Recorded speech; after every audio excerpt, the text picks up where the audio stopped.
Good evening, I'm Joel Flynn in Hong Kong. Welcome to View TV News. Coming up on tonight's show.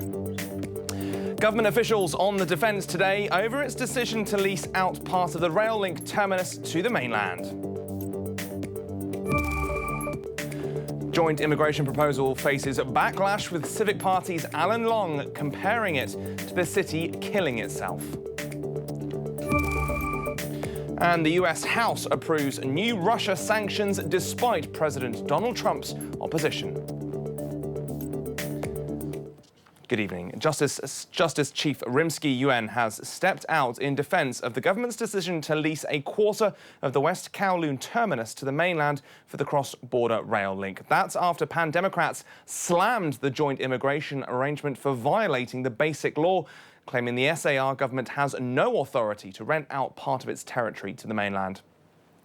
Taking to the airwaves this morning, Yuen said the arrangement is in line with Article 20 of the Basic Law, which stipulates Beijing can grant Hong Kong power it does not possess. The proposal sparked controversy for allowing mainland officials to exercise nearly full jurisdiction, including criminal laws, in the designated area. But Security Secretary John Lee says the measures are necessary to keep the area safe. Chief Secretary Matthew Cheung also brushed aside public concerns. The port will be a closed area, and the railway is built inside a tunnel that links between Hong Kong and Shenzhen. Mainland officials cannot leave the place easily. They also have to leave Hong Kong by trains after each day of work. They can't stay overnight in the city, so the public do not have to worry much about cross-border law enforcement by the officials. Well, despite efforts to boost public confidence, the government faces a major backlash over the plans. Chung Chau resident Kwok Chuk Kin has filed a judicial review against the proposal, saying it would violate the city's mini-constitution, which stipulates that mainland laws cannot be carried out in Hong Kong. Kwok, also known as the King of Judicial Reviews, has asked the High Court to ban mainland officials from enforcing national laws at the terminus. Civic Party Chair Alan Leong has also voiced his frustration with the proposal and had some barbed words for the Justice Chief. Article 20 was meant to give extra power to Hong Kong SAR. It's not for Hong Kong to castrate itself. I feel very strange about what Rimsky-Yuen said yesterday.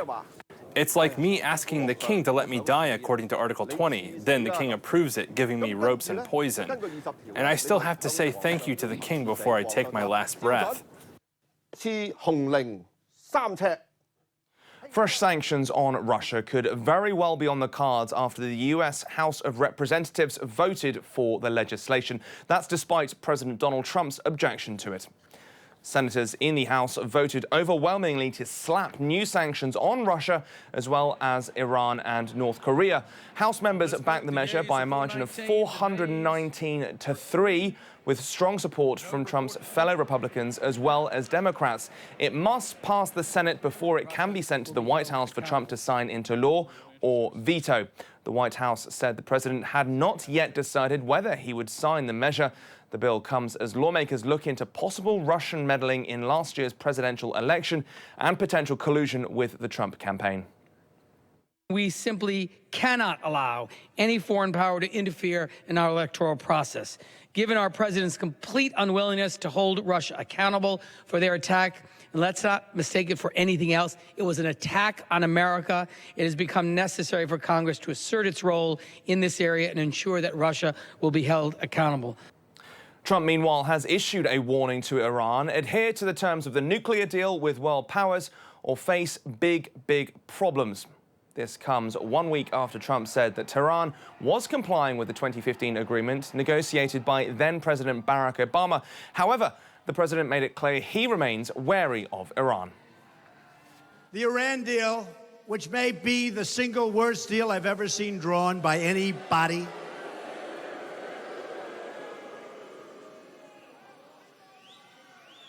if that deal doesn't conform to what it's supposed to conform to, there's going to be big problems for them. That I can tell you. You're going to see that.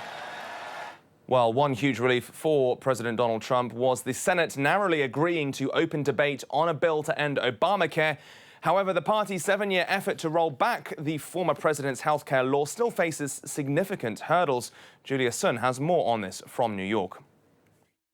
On Capitol Hill, the Republicans got exactly what they needed to begin the healthcare debate. No more, no less. The math was quite simple. There are 100 votes on the Senate floor, and there are 52 Republican senators, which means the Republicans could not afford to lose more than 2 of their own votes. In the end, the 2 nay votes came from a senator from Maine and a senator from Alaska. They didn't like the possible cuts in coverage for low-income and disabled individuals. That created a 50-50 deadlock in Republicans' favor, and that was when Vice President Mike Pence stepped in to break the tie. When he took the floor, protesters from the Senate chamber's visitors gallery were shouting, "Kill the bill." But for now, the conversation continues. The senators are likely to discuss 2 approaches. 1, a straight repeal with no replacement, or 2, repeal but with some kind of alternative plan or amendment ready to go. It's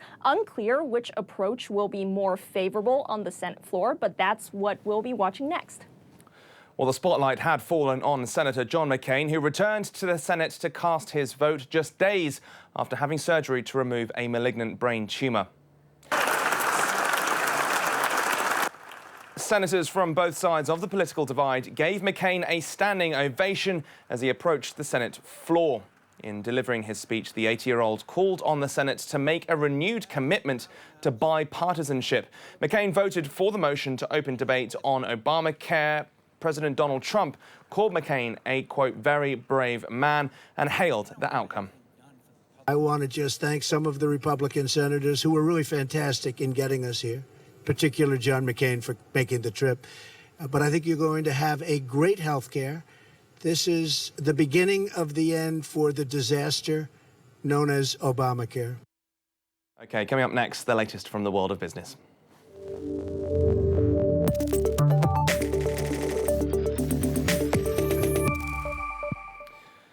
OK, let's start with a check on local market action. There was a bit of reversal in fortunes for some of the sectors today. Oil and gas plays outperformed, helping to lift the HSI up 0.33% to 26,941 points. But gaming and tech stocks, which were yesterday's big winners, were deep in the red.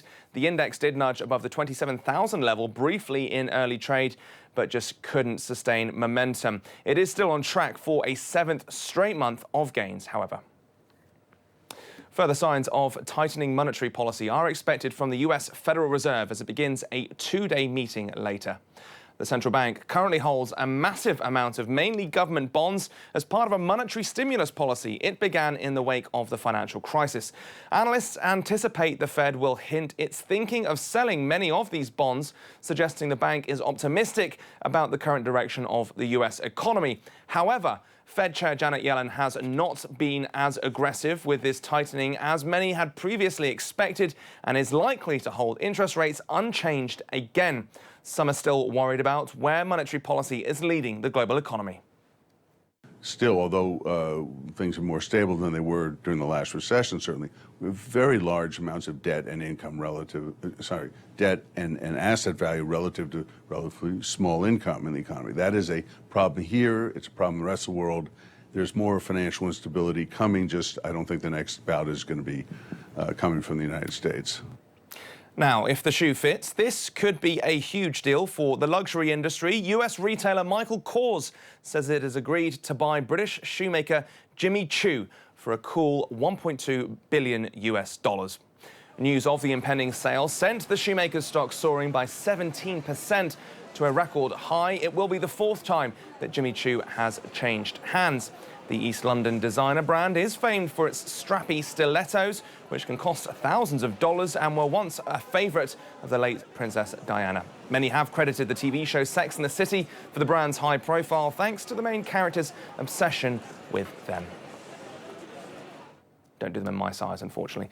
Now, if you're feeling peckish, it might be wise to turn away. McDonald's is having the time of its life thanks to new meals that have kept consumers coming back to the Golden Arches. Quarterly profit has surged 28%, leaving investors with a healthy appetite. Fred Katayama sinks his teeth into this one for us. Upscale sandwiches and cheap drinks boosted earnings at the Golden Arches. McDonald's quarterly profit surged 28%, easily beating analysts' expectations. Sales were also a star. In the U.S., comparable sales grew solidly. Globally, strong customer traffic across all segments resulted in the biggest increase in existing store sales in more than 5 years. The results drove McDonald's shares higher at the start of trading Tuesday. RBC Capital Markets analyst David Palmer noted McDonald's strong cash flow, organic growth, and refranchising initiatives, saying, "We believe this combination makes McDonald's a premium consumer staples company." Investors have been taking a liking again to McDonald's stock amid CEO Steve Easterbrook's turnaround drive, now into its second year. The stock is up nearly 25% this year. Among the changes he has recently implemented, selling soft drinks of all sizes for $1 and sandwiches with artisan grilled chicken, using fresh instead of frozen beef, and cooking quarter pounders to order. I'll get dinner after this. Now, from feeding people to feeding vehicles, the question on many people's lips is, what is the fuel of the future? Well, when it comes to cars, it looks likely to be electricity, and Toyota reckons it's created a battery that could significantly improve driving range and charging time, two things that have thus far hobbled electric transport. Kira Lee has more. Fast charging and an increased driving range, the electric car dream. Toyota reportedly working on a vehicle powered by a new type of battery that does both. Citing sources, one Japanese newspaper says Japan's biggest car maker will use all solid-state batteries, allowing the car to be recharged in just a few minutes, and with ambitions to begin sales in 5 years. Battery-powered cars are rapidly gaining traction around the world.